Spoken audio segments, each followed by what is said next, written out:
Lezigezi indaba ze1KZNTV oyifundela uSamukeliso kaNgqulunga angikubingelele mbukeli nazi-ke okuyizona ehamba phambili osuku namhlanje. Lihlehlile Elikazuma enkantolo iANC kwelikaMthaniya ithi izomeseka uZuma kanti-ke siyaqhubeka Isiteleka SAKWALOLIWE. Lingene enkantolo ephakeme mgungundlovu namhlanje icala elifake wabe ngumengameli wakuleli uJacob Zuma lokushushisaka umshushisi uBilly Downer amsola ngokushicilela imininingwane eyimfihlo ngempilo yakhe kwabezindaba. uZuma-ke uphinde ashushise nentatheli uKaren Mugen ngokushicilela-ke udaba kwiphephandaba oluyimfihlo ngempilo yakhe.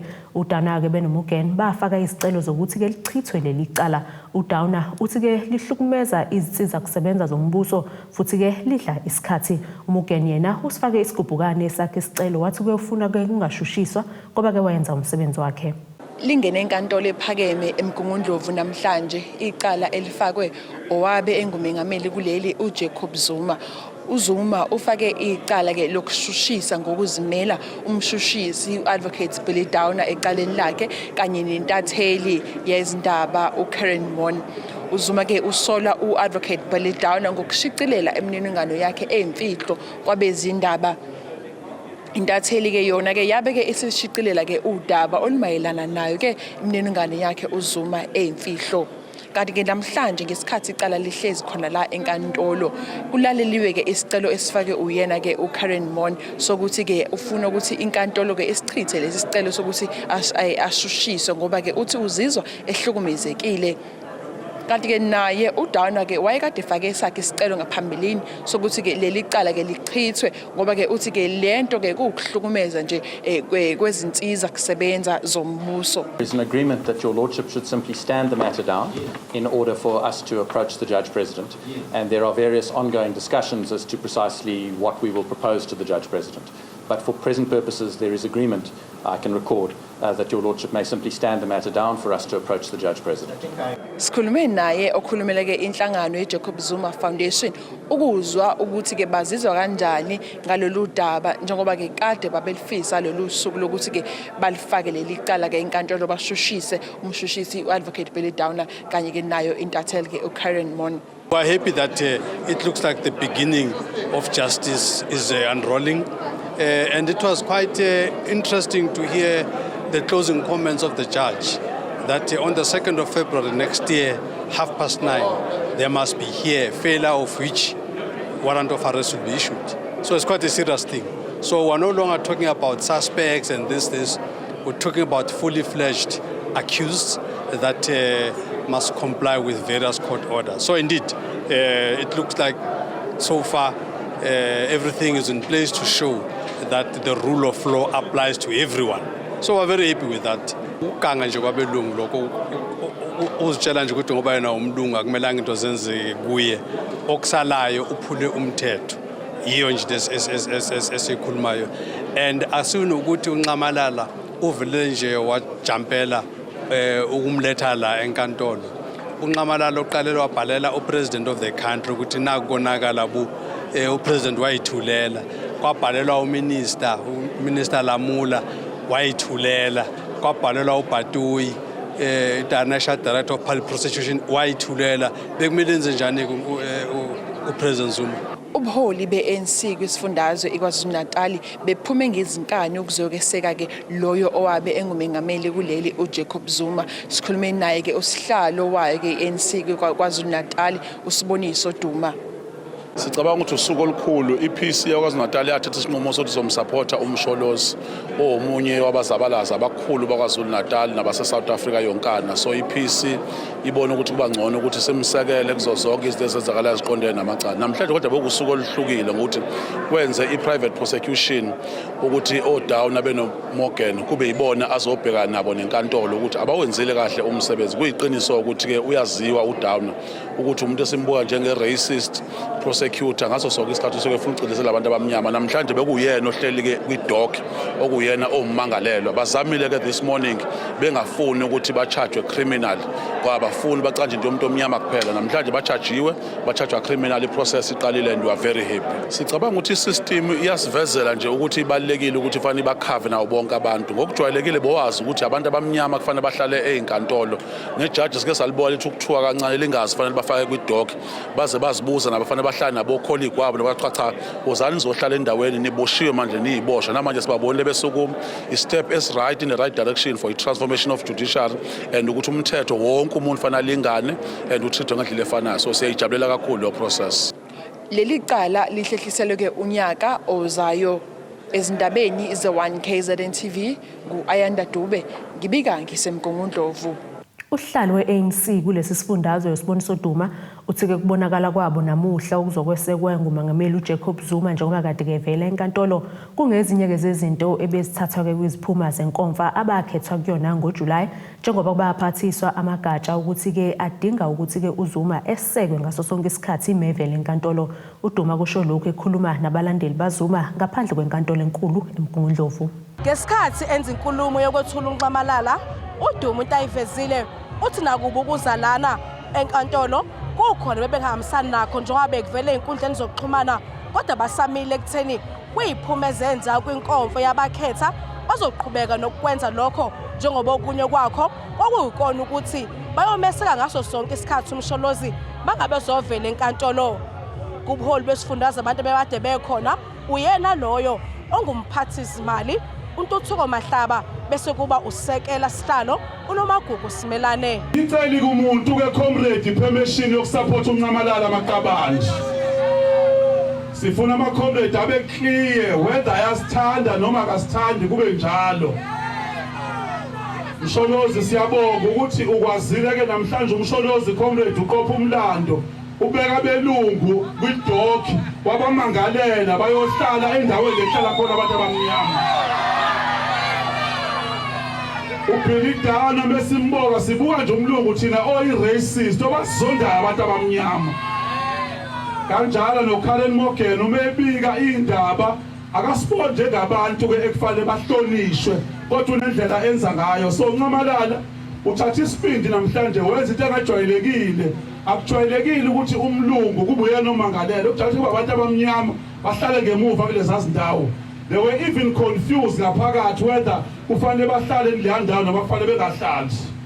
Umsholozi ethula inkulumo yakhe ubonga kakhulu abantu abamesekile ukuswa ngonyaka odlule. Ukuthi ke ngenkathi ngikulo mkhankaso nasukuma ngobuningi benu nabonisa ukungisekela ukuthi ngimele iqiniso.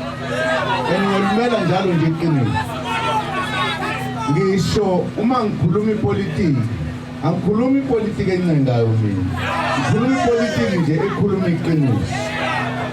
Noma ucomrade noma umngani wami noma uyena uma uphuma endleleni ngiyasho ngithi uyaphuma ke endleleni wena.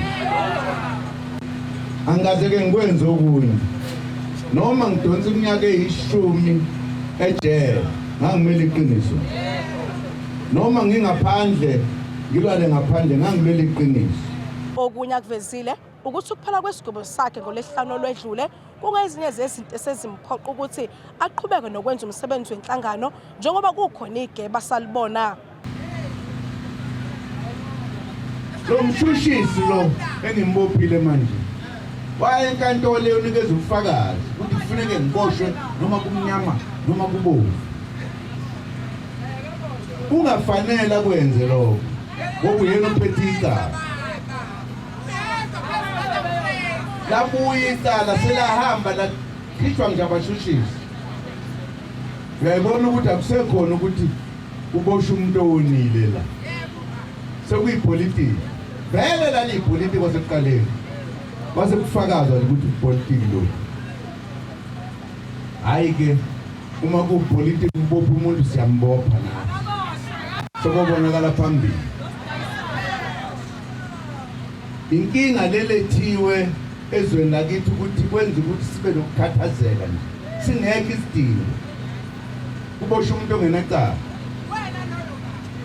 Yebo. Kodwa ke siyolumela iqiniso kuzobe sekugcineni. Ngiyabonga bakwethu. Ngiyafisa uma senihamba nibuyele ekhaya nihambe kahle ningavelelwa izingozi. Ningayike nangelinye ilanga uma kukhona omnye wethu ofakwe kule nkinga. Kuyifunde bezikhona uzosokunxamalala bebukhona ubuholi beANC eThekwini obasemusadladla iJosakumete kanye nabanye. Kumele comrade nokeke nazi maqabanthini ukuthi ayikho ileader ka-ANC noma ye-alliance comrade that is going to bully us, that is going to control us comrade. The ANC KwaZulu-Natal comrade is not for sale, not even to the highest bidder. So sifuna nikhululeke nje comrade ukuthi intando nenhloso yamagatsha ka-ANC iyona uthixo kuphela kuthina comrades. So my comrade, whether you are happy or not happy, sifisa ukuthi sisho njalo. Umshini wami, umshini wami, umshini wami, umshini wami, umshini wami, we baba. Kutebokho Sibisi, ePietermaritzburg.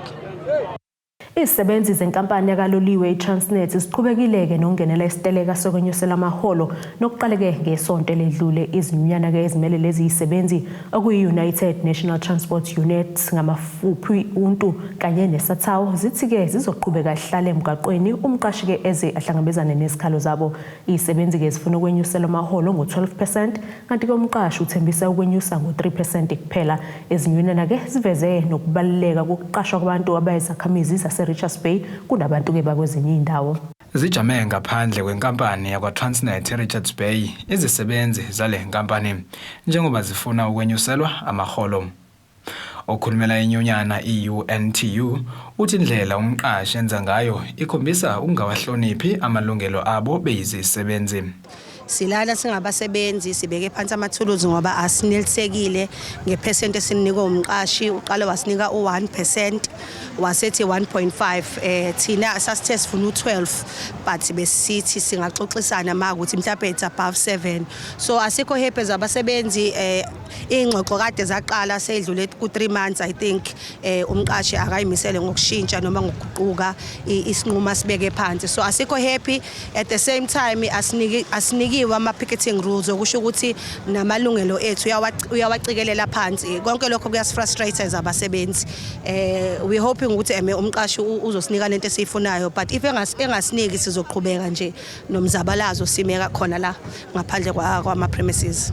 Usihlalo wesathawu Richards Bay ukhale ngokwenyuka kwentengo yezinto nokuyikho ke athi kubabekise phansi amathuluzi.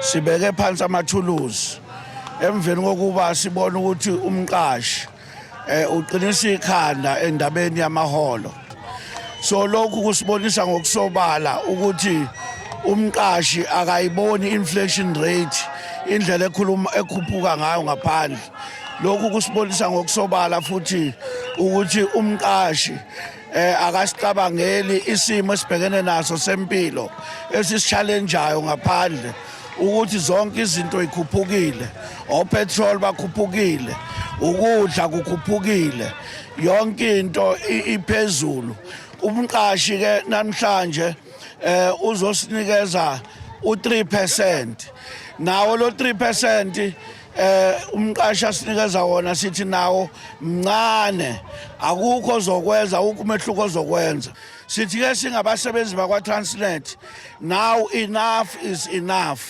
siyohlala la emgwaqeni umqashi azagobe umqashi ahloniphe amandla abasebenzi kanti ke uqhuba ngokuthi kufanele kube seqhulwini ukuqashwa kwabantu bendawo asihambisane nokuqashwa kwabantu ngetoho sifuna abantu ukuthi abathola umsebenzi opermanent because thina njengokhosathu we believe in the decent jobs asifuni into ukuthi abantu baqashwe bangakwazi ukwenza inhlelo eziqondile nemndeni yabo futhi sithi thina akuqashwa abantu bendawo babenefite ngoba khona ka-Transnet kule ndawo. Ezindabeni za1KZNTV ngingumqondisi Miyene ngibika ngise-Richards Bay. Asike sisishelele ezitolo sokusiqhubeka nazo indaba zethu.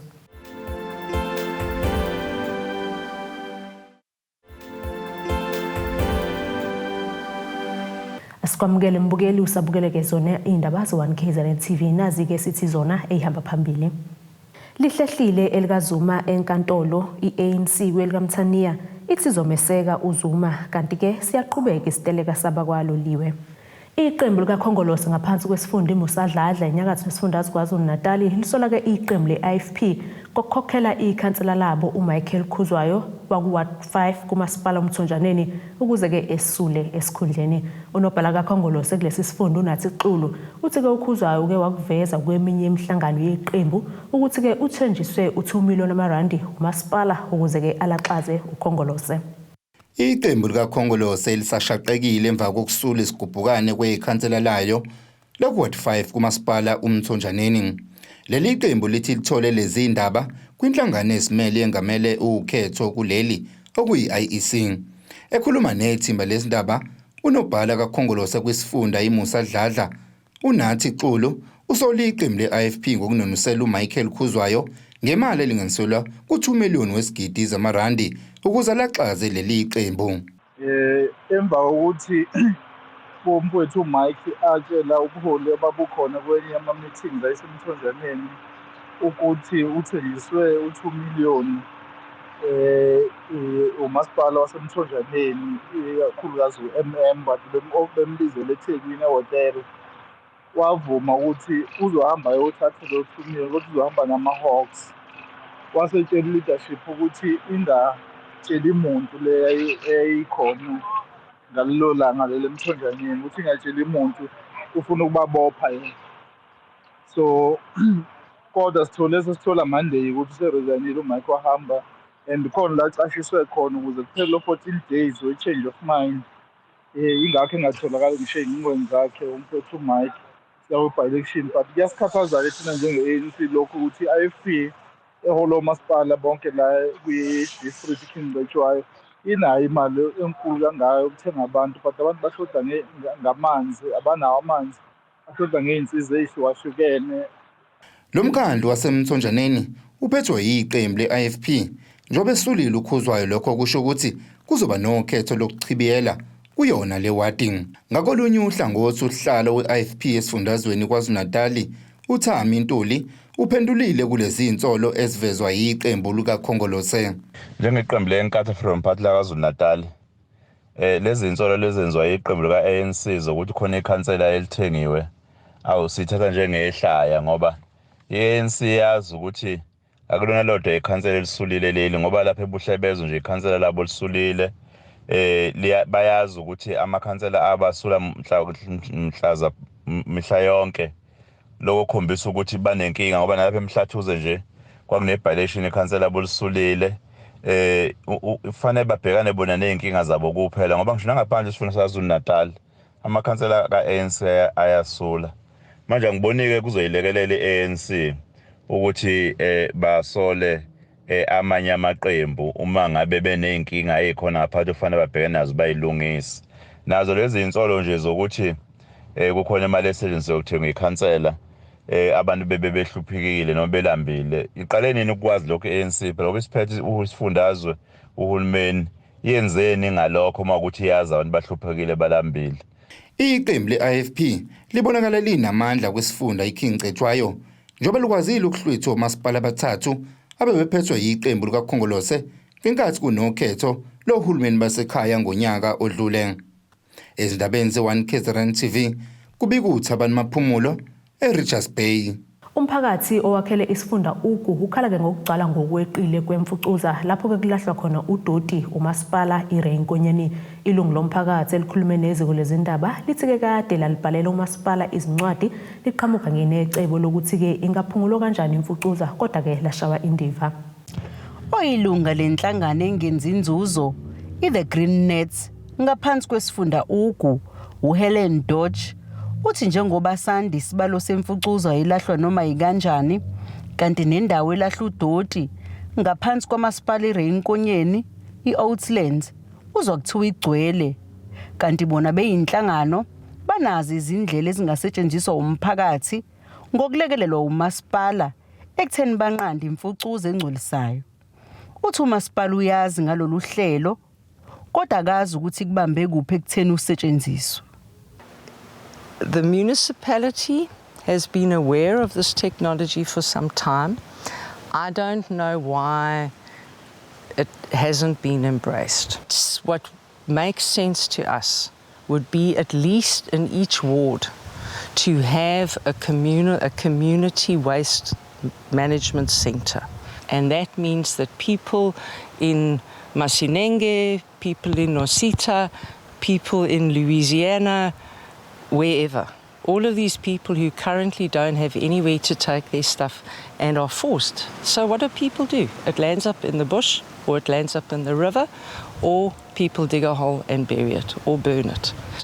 This system in particular, what it does is it deals with pretty much 99% of the waste that we create in our society. Ube seveza ukuthi lolu hlobo lohlelo lokunqanda imfucuza lungaphinde lidale ngisho amathuba omsebenzi. We've been hearing for a couple of years that it's almost full, and there isn't space to keep extending. And you know, everywhere here is close to water, so there are a lot of regulations. It's definitely a finite situation, and I think if it is managing, it's because they're only dealing with a very small percentage of the waste that's in the region. Okay, because as I said, most of it's sort of being ignored, I think, or I think the municipality might just be overwhelmed. The opportunities for example, even if there was one of these centres in each ward, it probably wouldn't be enough. So there would be opportunities for people to set up independent systems. Already, there are quite a few people who are setting up their recycling collection systems. Imizamo yokuthola ukuphawula kwamasipala iRenkonyeni iphunzile.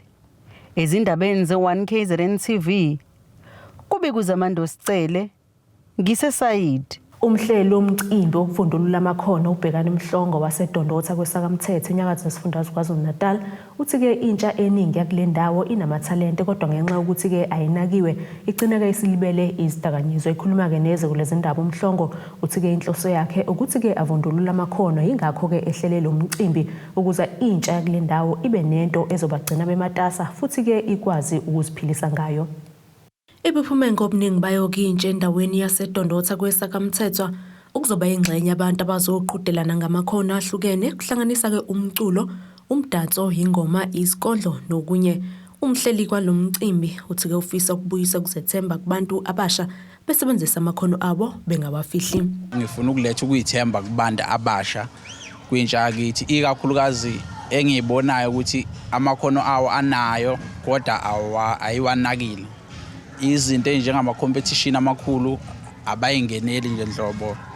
Into okubona nje bayibukela kude nje ukuthi ngoba kuyindawo yasemakhaya kanje uma bebuka into eyi-talent show kubo yonke into inzima. Uqhuba uthi ke akwenzayo kusuka othandweni nasephaketheni lakhe futhi lokhu ukwenza kuba ke intsha iqoqozeleke iwaveza amakhono ayo ingalibali ke isidakanyizwa nje kuphela. Nginenyanga ezu2 ngimemezelile about i-event ukuthi kuzowina 3,000 rand, but ngicabanga ukuthi mhlasimbe ama-sponsor akhona azovela abantu abazongisiza cause into engiyenzayo endaweni yakithi ayijwayelekile futhi into okukancane ukuthi uyithothi iyenzeka. Akhona amanye amaciko atshengise ukuthi akuthakasela lokho eza aphuma ngobuningi babo ikakhulukazi ama-models and afike kuqala kunawo wonke umuntu. So ngabonga kakhulu kuona nokuthi ngiyacela ukuthi mhlawumbe uma kukhona abantu abayinakekelayo izinto ezikanjena enjengamaciko ama-talent show bevele besisize ngabangakwazi ukusisiza ngakho.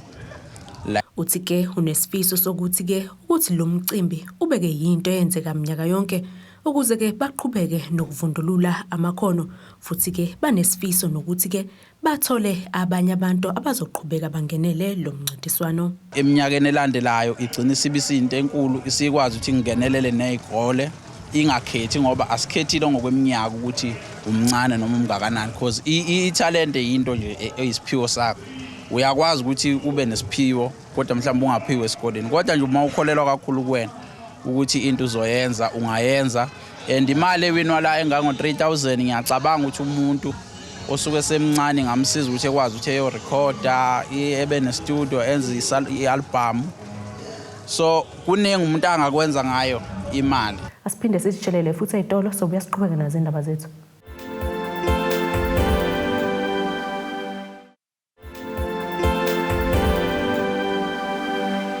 Asiphinde sikwamukele mbukeli usabukele zona indaba ze1KZNTV nazi-ke besithi zona ehamba phambili. Lihlehlile Elikazuma enkantolo iANC kwelikaMthaniya ithi izomeseka uZuma kanti-ke siyaqhubeka isiteleka SAKWALOLIWE. Ake sibheke-ke engosini yezomnotho.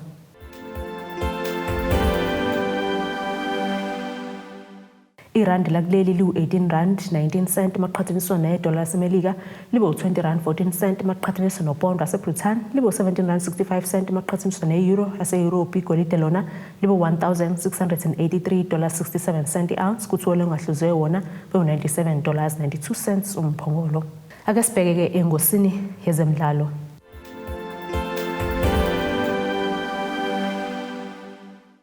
Umgadli wezibhofane Kaizer Chiefs uCaleb Manyimanya ungomunye wabadlali ongaseke kuphele isizini ebalwa nabahamba phambili kushayina amagoli njengoba ke elokhe eqhubeke njalo nokwahlohla enethini. Lo mgadli ke ngokudabuka ezweni lase-Uganda usevalele enethini amagoli ayisithupha kwimidlalo eyisithupha aseyidlalile kusukela ke efikile eNaturena.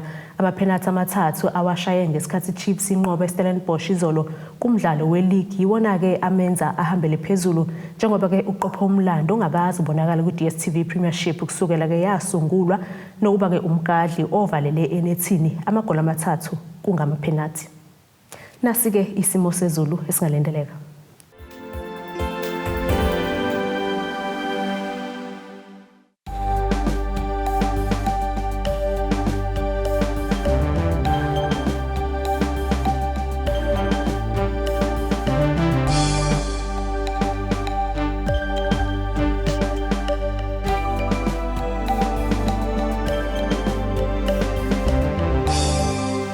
Bukeleke ziyaguqa bese kuphathele zona usuku namhlanje mina nawe sihlangane futhi ngesikhathi esilandelayo. Sale kahle emakhaya.